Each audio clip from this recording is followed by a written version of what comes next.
Welcome to the Agency Playbook.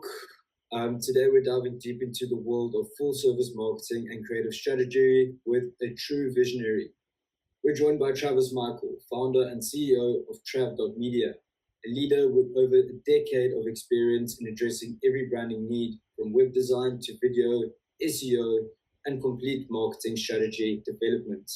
Travis and his team at Trav Media are known for ensuring businesses properly identify their demographics, streamline the sales process, conduct thorough competitor analysis, and establish an executable plan based on those findings. Their comprehensive services include SEO, SEM, strategic web design, engaging video design, social media strategy, email marketing, and even print design to ensure uniform branding. With certifications in Google AdWords and Facebook Blueprints, Travis brings a wealth of knowledge to the table.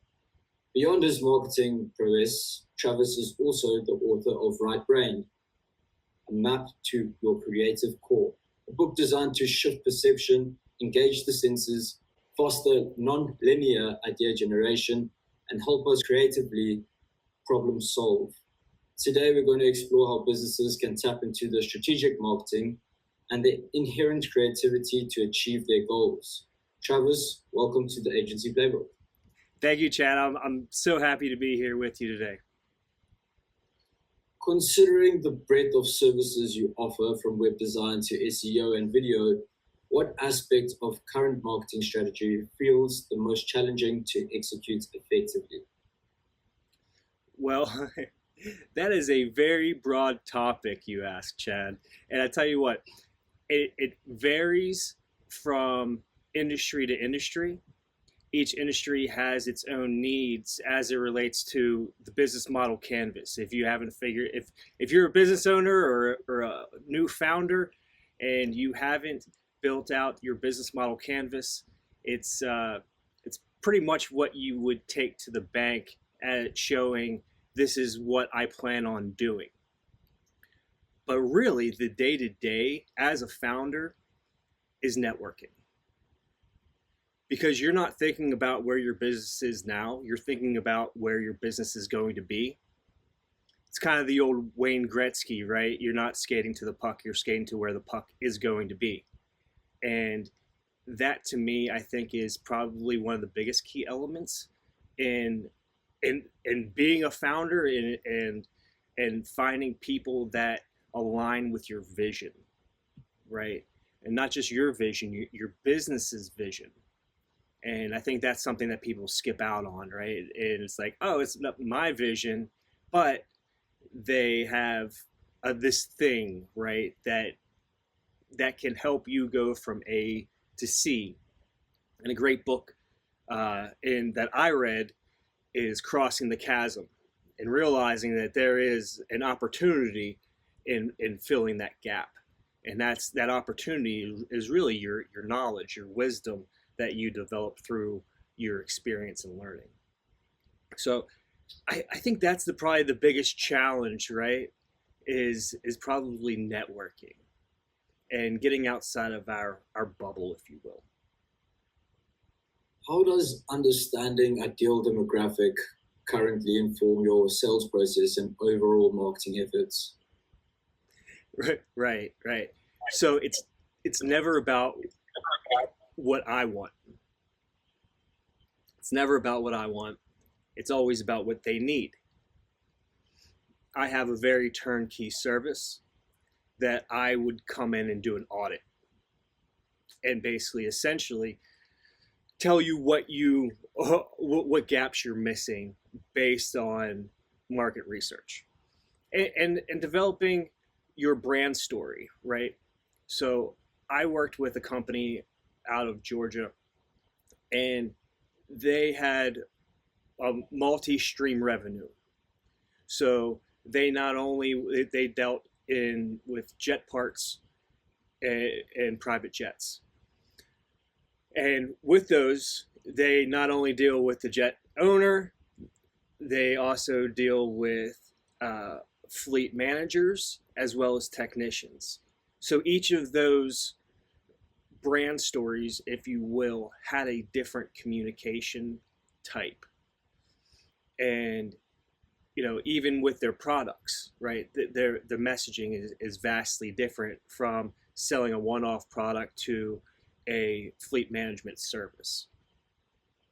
So understanding how your messaging from A to Z is going to be different in the so they say the devil's in the detail, the terms, right? It's the terms. But understanding, I read what's it? Try to remember the name of the book, but the win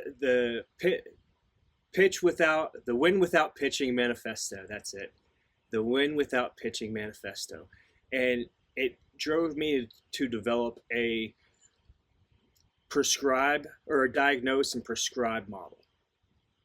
Like, how do I know what you need unless we're able to take a look under the hood? And some of that is in the consulting.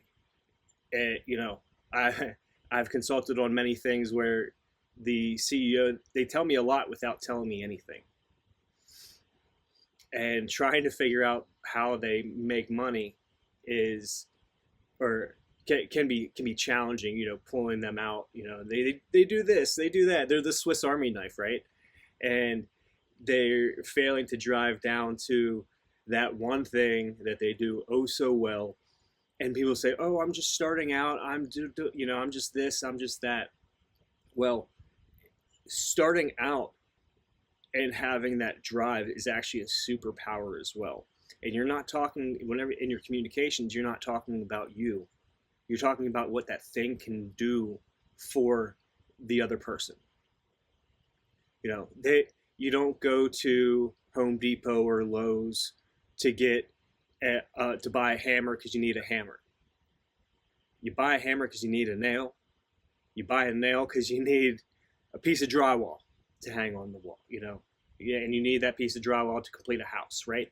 So there's always the bigger picture that a lot of people are missing in their sales process, from a communication standpoint. And if you can cross that gap in your diagnose and prescribe model, you can unlock what that core problem is.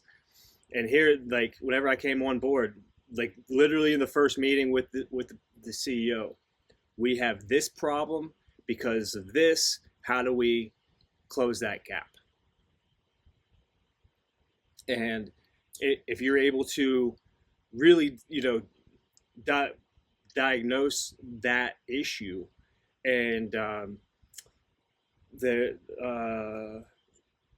find the black swan in the conversation, if you will, and once you identify that black swan, you can capitalize on it, right? You can fix that problem and identify what's needed to fix that problem, right? You don't need, if you got if you got a flood in the basement, you don't need an electrician, you need a plumber, right? So they may not even need me, but they may need training that I have. They may need workforce training. And so that's one of the reasons I actually developed my book, Right Brained. Moving to your book, Right Brained, it emphasizes shifting perception and fostering non-linear idea generation.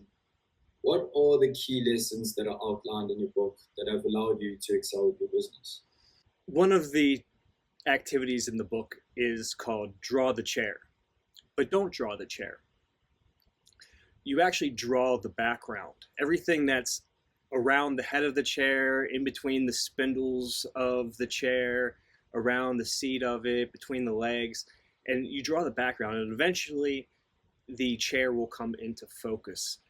And that is a key element of the book, because the answer to your problem is never right in front of you. It's always in the abstract, right? It's always in the ether around whatever it is that you're trying to unlock. And maybe it's sometimes a deeper issue of what you're trying to unlock as well. And dealing with your inner critic. And even dealing with your inner critic, like once you like name things, you can go, you shut your mouth, listen here, you pessimist, you feel like you're like you're being a fraud, like you've already done this, you've got this experience, like all of the inner critics that you've developed over the years, they may have served you at one point, they don't serve you anymore.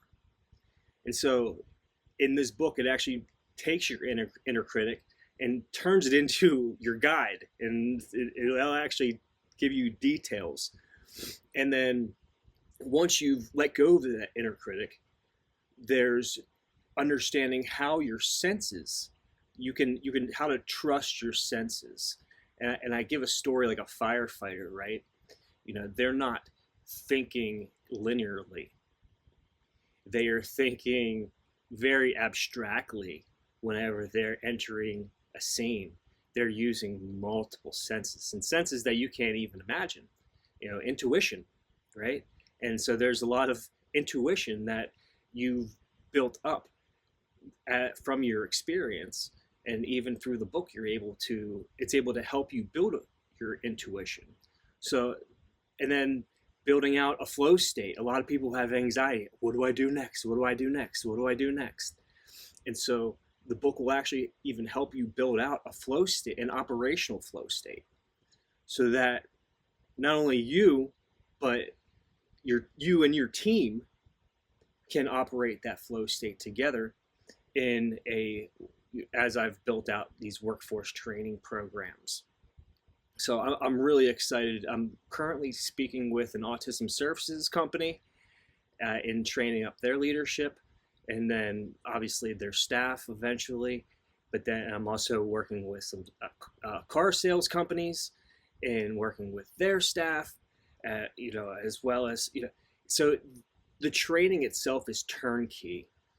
And one of the things is like, I saw people moving, acting, and thinking differently. And I knew that there was other perspectives that I had to gain, right? And so that's not linear, right? That's very abstract. So being able to understand how they think helped me think non-linearly and creatively approaching my problems, right? Because again, it's never right in front of you. Even whenever you're doing market research, right? You start finding calculations in just seeing different gaps. And in 1 month, I had them doing a six-figure month. They had to turn it off because they were just overwhelmed. It's a good problem to have, but it kind of hurt me in the long run because then they couldn't sustain it. So what is it that you can sustain that you can capitalize on? I say that, in lieu of another term, but being able to really grab onto and help you ensure your future, right? And I think that's what we're really getting into on a deeper level is what is it that's going to help you achieve your goals. And Right Brained to me was that manual that I've used in a creative aspect, and I've trained many CEOs, and really it's just getting them to be able to think differently. And we've done that by exchanging books. And I love it because whenever I'm exchanging books with people, then we can come back and talk about some of these bigger ideas that would take forever for me to explain. Rather, if you take the time to dive in and I already know the concept of what, and I'm giving you a viewpoint, a filter, if you will, we're able to see things through a similar lens and have a wonderful conversation around it, right? For those looking to enhance their brand's reach, what are your biggest questions or hurdles when it comes to leveraging social media in your marketing or even traditional print design for a uniform brand message? One, I would say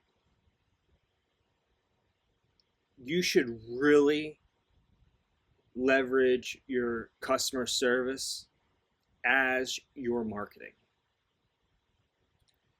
And the companies that have done that have done exceedingly well. And, I'm talking about packaging, right? Packaging. So there's your print. I've done product packaging, and not only does it have to be legible, if you're, it should have some sort of heart to it, right? On my books, I've been writing thank yous on the inside cover, which has resonated very well with the people that have received them, right? And helping them get excited for their upcoming journey through the book.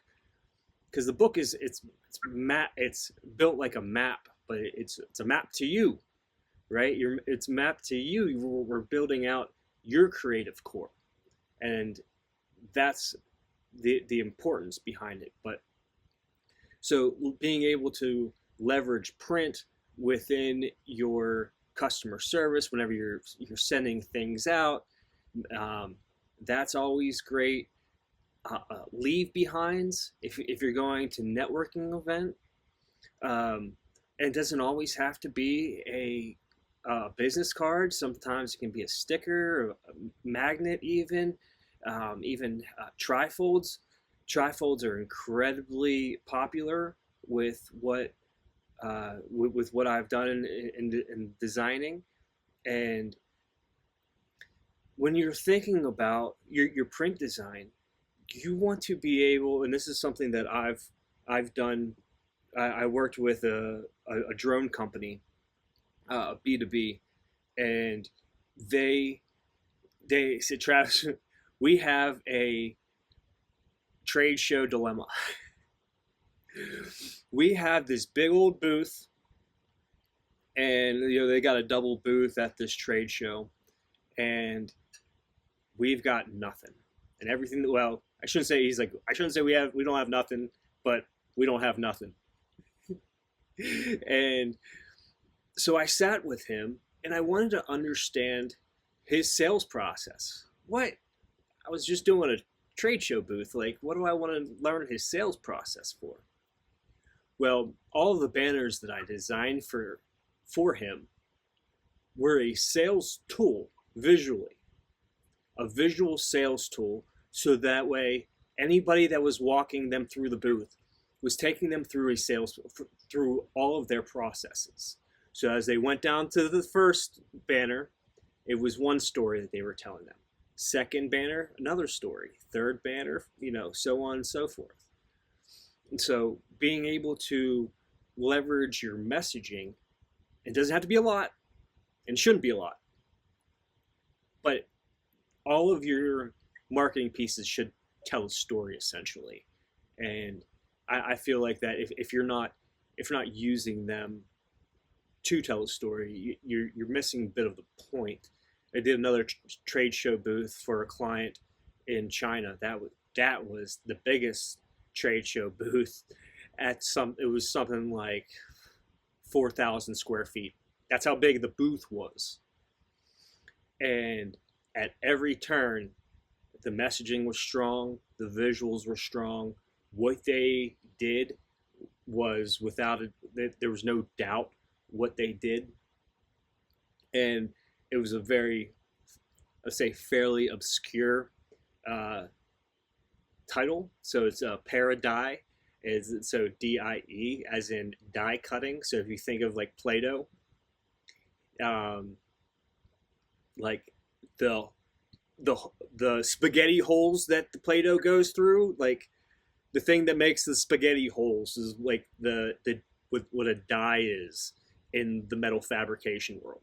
So if you think that all of these B2B companies don't need marketing services, they do. They absolutely do.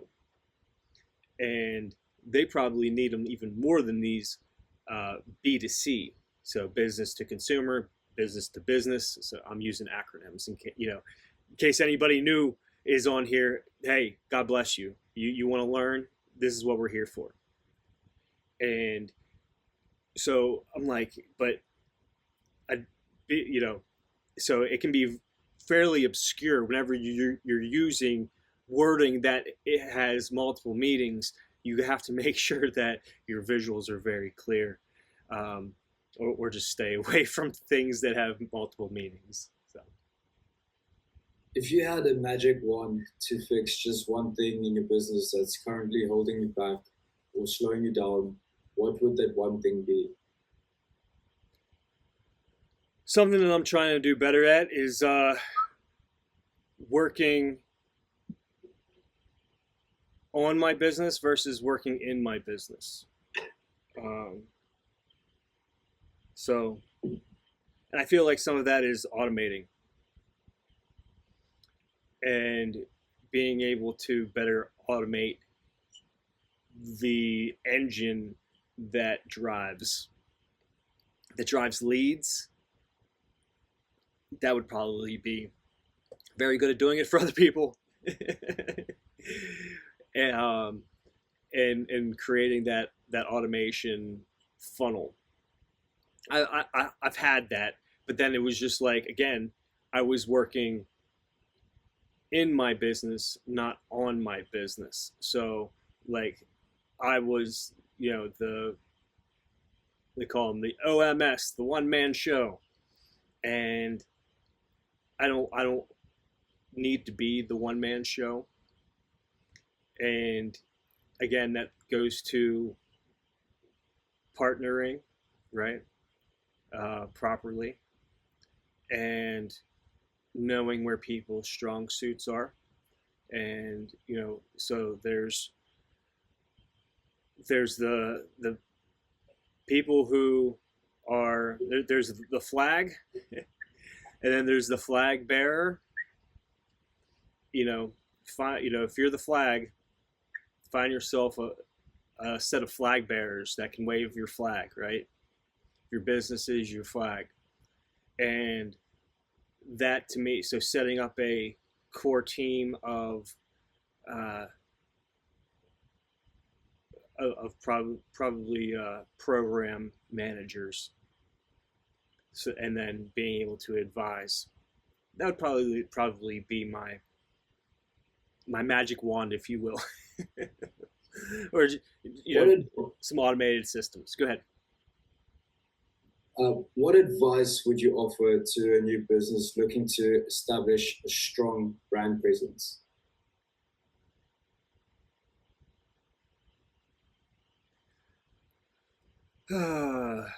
Well, I'll kind of stem from here, because I don't think I think I have a bit of a different answer than a lot of people. So if you're trying to establish a brand presence, ask and ye shall receive, right? So ask people questions about their perception of the industry.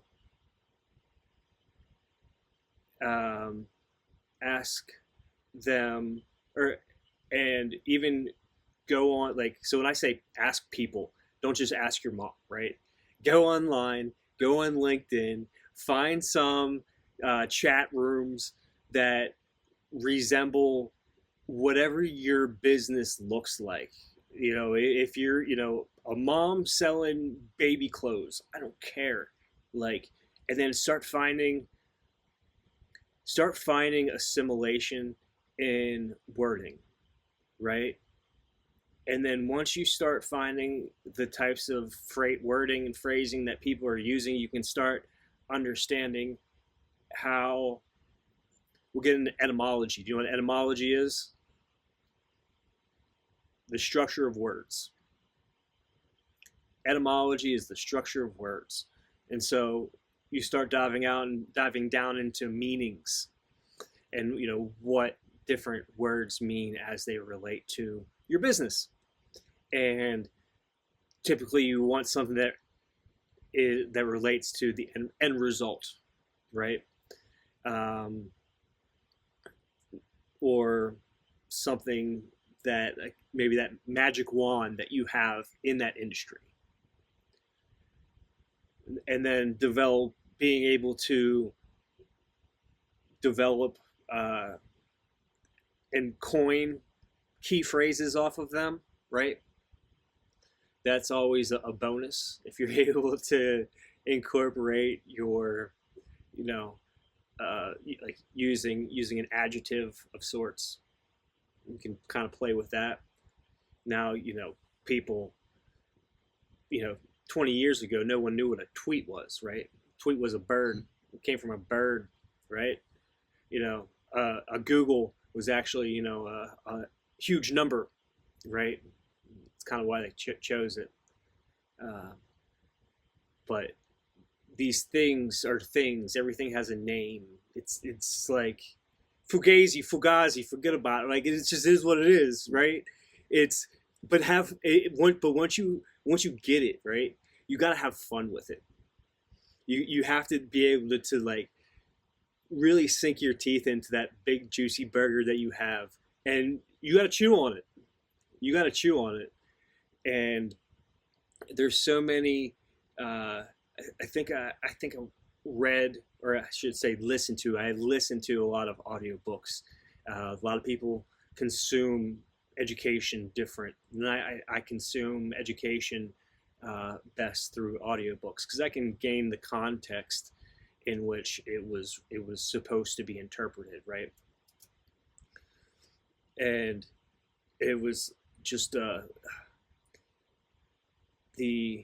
first off, like some of my top ones is like Jocko. I don't know if you know Jocko Willink. He's a former U.S. Navy SEAL. It's just yes. And his voice, he's got this real deep voice in the desert of Ramadi, and he's able to really dive down into the messaging. And then, never split the difference. I'm trying to think of the name of the author, but he was a former FBI hostage negotiator. And so being able to dive down into it, and like, oh, that's what I want to say. The presentation secrets of Steve Jobs. That is, I knew I'd get there as soon as I was going through my mental library, right?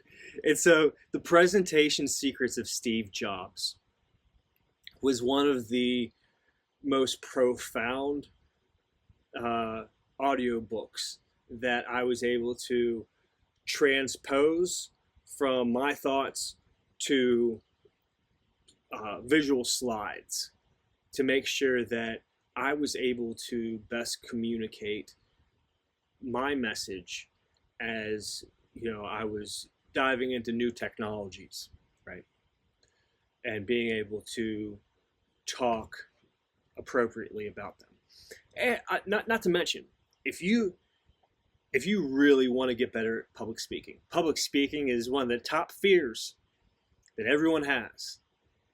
And if you you need it, right? You need it. Find a local Toastmasters. It's Toastmasters International. Means they're international. There's one by you, Chad. There's one by me. And being able to surround yourself with people that have a similar mission in getting better at public speaking. And once you start, again, going back to having the tools, the basic tools, just like right brain is creative problem solving, right? So the problem is never right in front of you. It's in the ether, like watching this or listening to this podcast, wherever you are. You're here for a reason. You're meant to hear this. This is good information. I love teaching this stuff. I really do. I wish I could do more of it. I want to do more of it. And that's one of the reasons why I wrote this, is so that way I can teach these more advanced concepts in very simplistic terms, and being able to, not only give people the words on paper, but also visual aids that they can really absorb, and then spaces where they can write. This is a workbook. This is an activity book. If you're trying to do this passively while you're driving, it's not going to happen, brother. It's not. It will take your full attention, and you will have fun while you're doing it. I promise you. We've explored the critical role of comprehensive marketing strategy, from identifying your demographic and streamlining sales processes to leveraging services like SEO, web design, video, and social media. Travis, it's clear that you and Travis Media are clearly offering a holistic approach to building and strengthening a brand. Thank you again for joining us on the Agency Playbook. Absolutely. Thank you, Chad. Is there anything else you'd like to share briefly to our listeners? Yeah, absolutely. If you are interested in looking up more about the book, you can find it online at trav.media/right-brained. That's TRAV.media/RIGHT-BRAINED. Brained. And that will take you to the website. You can actually get the first chapter for free if you want to see what it's all about, and just stick your toe in, and you can see my from the author page, all of the chapters that are there. But the only thing that will be there is the introduction and the first chapter, which is still 18 pages. I mean, you're going to have a blast just reading through it and working through it. Working through the first chapter, as many people have already said that they've had many aha moments, and I hope that you have an aha moment too as you go through the book Right Brained. And you can even go on the website, and you can email me at travis@trav.media or rightbrainedbook@gmail.com. You can also get me there. So thank you, Chad, for having me, and I'm looking forward to the next one, buddy. Thank you again, Travis. That brings us to the end of another episode of the Agency Playbook. Until next time, cheers.